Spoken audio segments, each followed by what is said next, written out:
Revelation chapter 6, verses 9 and following. We read of a group of people who had been beheaded for the testimony of Jesus Christ. We read of a group of people. In Revelation chapter 1, verse 9, we read of John, who was banished to the Isle of Patmos. But here we have a group of Christians who are being persecuted for the testimony of Jesus Christ, for the witness that they have of Jesus Christ. And there they are, lying under the throne, figurative apocalyptic language, beheaded for the cause of Christ. And as it were, they're crying out, God, how long will it be before you avenge our blood? How long will it be before we see justice? When we meet with these people again in the book of Revelation, they're not lying under altars, beheaded for the testimony of Christ.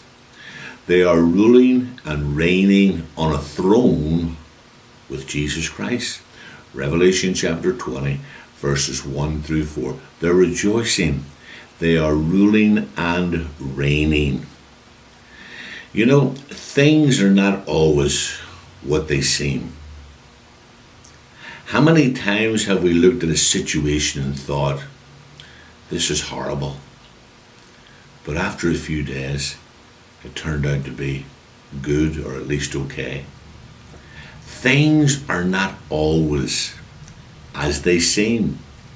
And we as humans are not big enough, smart enough, brave enough to understand how things are working.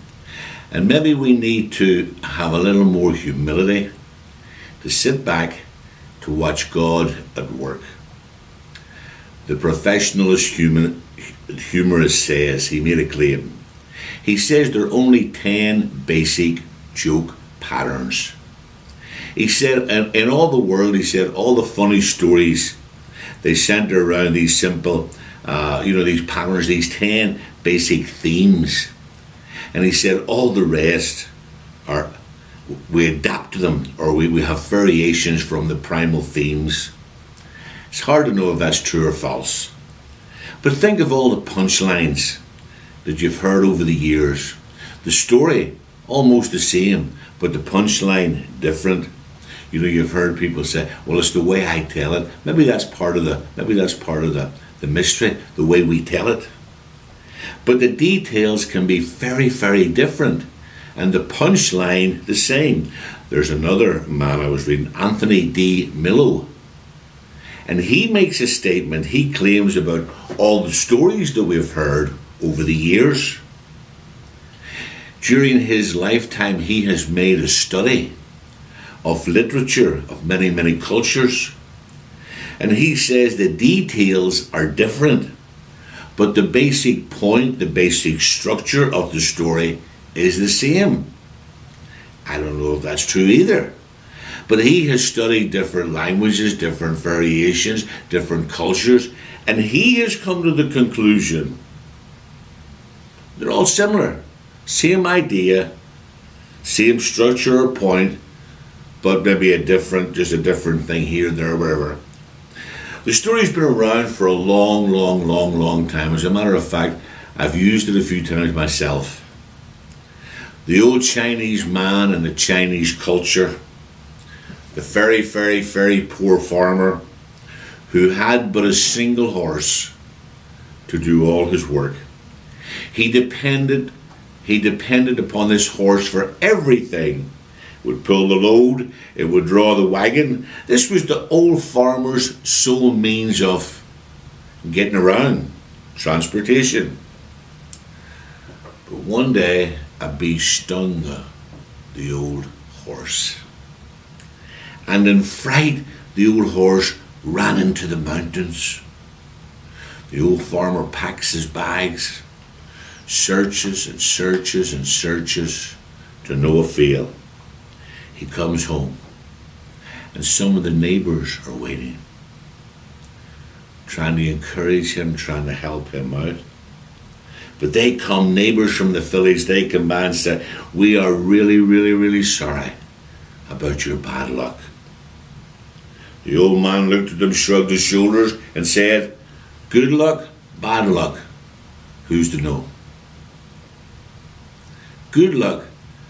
12 days later, the horse came back with a bunch of horses following, wild horses that he had met in the mountains. And these fine animals come back, and he was able to corral these fine animals, which turned out to be an unexpected windfall.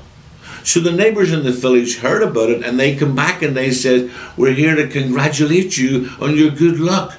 We heard about the horses coming back." He says, shrugs his shoulders again, "Good luck, bad luck. Who's to know?" Bonanza out of the sky. Good luck, bad luck. Who's to know?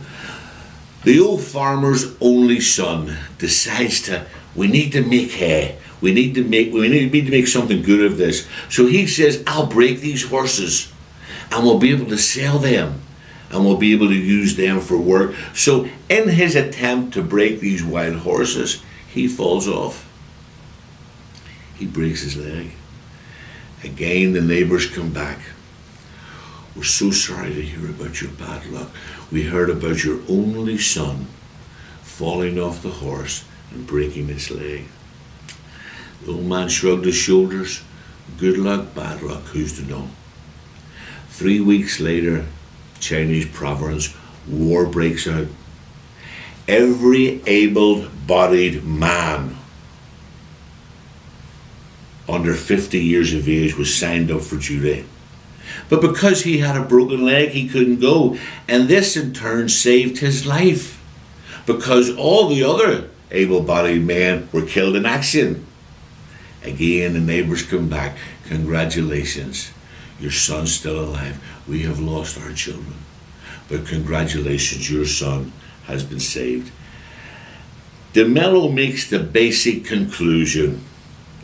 He said, "We humans are in no position to make final judgment on things that happen to us.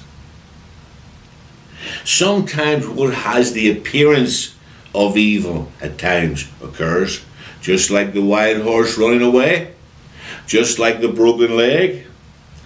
And during the time it seems bad, unexpected. But we need to understand, God is at work in our lives. And the one who created the universe, he knows the essence of good and evil. And maybe we need to just sit back. Listen, we are not big enough to understand. Good morning, America. This morning, sitting there eating my Pop-Tart, drinking my coffee. Young girl comes on, had a car wreck. In a coma, no hope. She'd never be well again. She'd never walk again. Her brain was damaged, everything else. She's about to walk the aisle this week for graduation. She's about to graduate from high school with all of her friends. Hooked up to all the machines, no hope. The doctor come on this morning and said it had to be an act of God. It had to be an act of God. Her father, her mother stood there. Everyone, there's no hope. What are we going to do? The chiropractor came in and started to massage her neck and her head. The family chiropractor. He said, I noticed she was moving and there was still life there. The young lady's about to graduate from high school. We humans are in no position to make final judgments on the things that happen to us. Even when the doctor says no hope, God is on his throne and God is alive and well. Even when the world says you don't matter, you're not important, you'd be better off dead. The world doesn't know everything. We as humans are not in a position to make final judgments. We need to leave the final judgments to God Almighty. And we need to sit back and watch God at work in our lives, in our churches, in our homes, with our families, with our children. We need to let God do his thing. And we in faith must trust him. May God bless you.